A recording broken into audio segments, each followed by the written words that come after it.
So there, in this last portion, we want to talk about a couple of other types of issues related to time value of money. So one is deferred annuities. And what is a deferred annuity? This just means that there's a period of time where the annuity is not occurring. So the rents begin after a specified number of periods. So maybe after 3 years, then you're going to start receiving $100,000 payments. And that sort of thing. So calculating this when it's when we're doing the future value of a deferred annuity, the calculation is exactly the same as the future value of an annuity that has not been deferred. Okay, so we would use the same type of calculation. For a present value of a deferred annuity, we've got to recognize that the interest still accrues during the deferral period.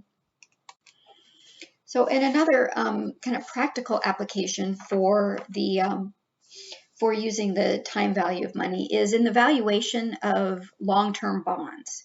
So you have to keep in mind that with long-term bonds, so this is where maybe we've borrowed some money, and we have to value those bonds on our balance sheet at their present value. So there are two cash flows that we have to compute here. We've got the periodic interest payments that have to be made on that bond. And then we also have the principal that has to be paid at maturity. So we have to figure out what the periodic, the present value of those periodic payments is. And then we also have to figure out what the present value of that principal at maturity is. So like in this case, we've got $140,000 paid over 10 years.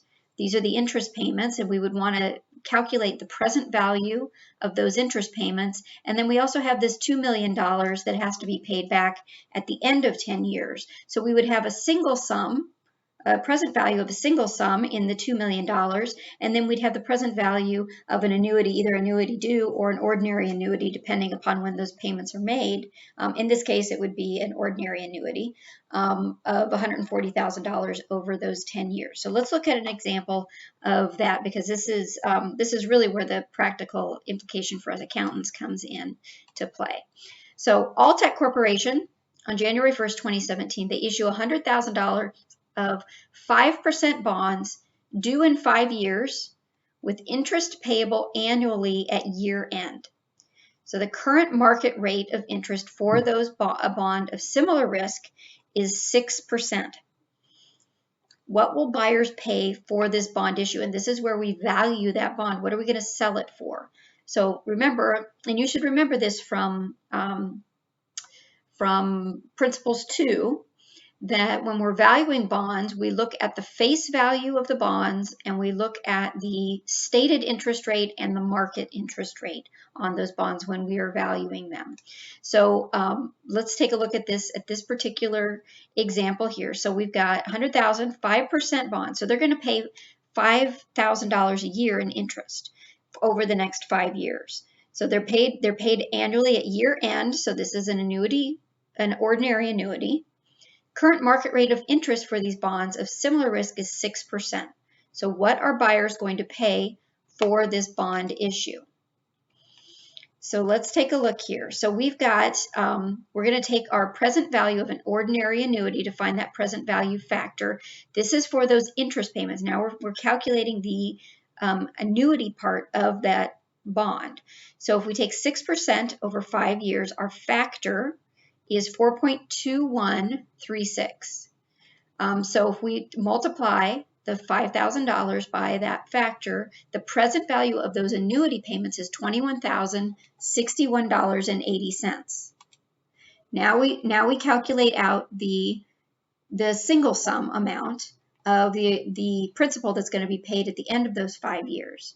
So we've got, again, 6%. We're going to take the 6% stated, not the stated rate, the market rate of that bond, not the stated rate. Remember let me move back here just a second. So the interest payments are going to be based on the stated rate, but the factor that we're calculating is going to be based on the market rate of interest.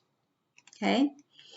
So $100,000 at 6%, we get a present value of that $100,000 single sum of $74,726.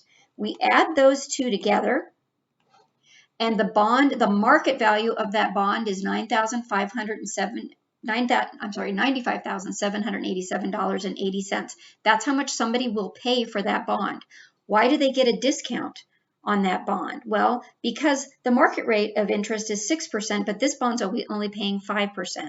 So they have to make up the difference somehow in that. They're not going to pay the full amount because they're not going to get the full amount. They could go out and get another bond that pays 6% interest. Why would they want to buy this bond unless it was discounted? So they're getting it at a discount. But this bond has to be recorded. The bond's payable is $100,000 because after the end of 5 years, that bond is going to be repaid, and it's to the creditor, and it's going to be repaid at $100,000. Now, we're receiving, when we sell that bond, we're going to receive $95,787.80. We're receiving that amount of cash. The difference between these two is the discount.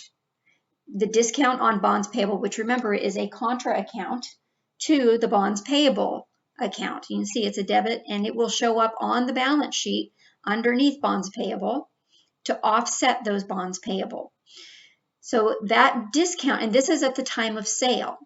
So when they sell the bond, this is the journal entry that's going to be made to sell that bond. Now, what happens with this discount as time goes on? As time passes every year, that discount gets amortized. Okay, and there are a couple different ways to amortize discounts. We could just use the straight line method, but usually we use this effective interest method. This is called the effective interest method for amortizing bonds. So you start with the carrying value of the bond, and every year we're going to figure out how much of that discount is going to be amortized or reduced, essentially. And so how we figure that out is we take, and here are the calculations down here. So the interest that's paid is $5,000 for borrowing it. And we're going to have a $5,000 entry for interest paid for that expense going out. The interest expense portion, though, is going to be the market interest rate multiplied by the carrying value of the bond, the beginning carrying value of the bond. The difference between the cash, the interest paid, and the interest expense is the amount of bond amortization. And then what we do is we subtract that bond amortization from the carrying value of the bond, so that next year we start out with $96,535.07, which is this $95,787.80 minus the $747.27.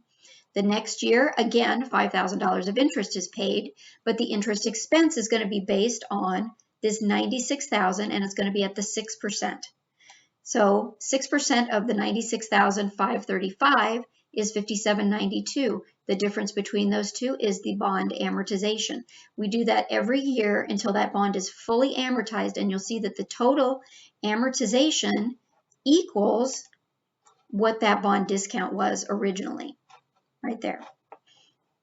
Okay, so you do this effective interest method of amortization in order to amortize that bond over the life of the bond. And this is really where this present value is used a lot in accounting, is by amortizing discounts and premiums on bonds. So that concludes everything I wanted to talk about in this chapter. It's a lot of information. It's a lot of calculations. If you like math, this is a great chapter. If you don't like math so much, you might find this a little bit challenging. Again, it is kind of fun, kind of like putting that cash flow statement together. Although you might think I'm a little weird for thinking this stuff is fun. But it's a puzzle to figure out. It's a puzzle to put together. So make sure you read your chapter, do the homework, go through the Orion, go through all of the problems. And if you have any questions, do not hesitate to contact me. Thank you.